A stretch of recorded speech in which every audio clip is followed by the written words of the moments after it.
Rozina, you're focusing on a more collaborative form of journalism. You go out, you find communities, you involve yourself with them.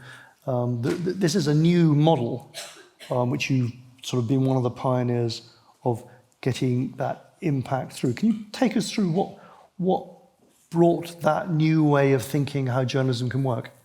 I mean, the Bureau has a long time history of innovation since before my day, and we do UK investigations, international investigations, and local investigations. And I really wanted to start with a quote by Terry Albury, who was on a panel at the Logan Symposium where Akash and I were last week. He's the FBI whistleblower. He said, "The fire has always been there, we just haven't been paying attention."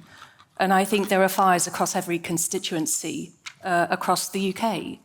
And so accountability journalism really matters. And the thing that really I think about is, who are we working alongside in order to surface the stories? Often we might parachute into locality to tell the story where we know what the top line is.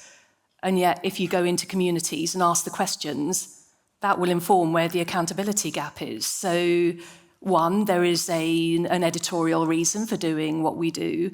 And the second is, I was really struck by Anand on the first panel who was talking about audience relevance. We have a crisis in trust in public institutions in the UK. That's across politics, that's also across the media.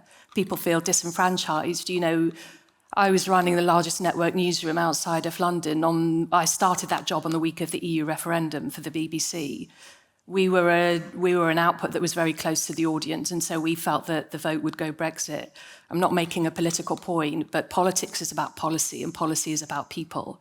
So unless we are actively working with people, not to follow an agenda, but to follow the facts, we're not going to bring them along with us. And civic engagement, skills, spotting misinformation and disinformation has never been more important. So there is a way of approaching journalism that can be meaningful and holistic and not worthy, but actually community trust is everything, especially today.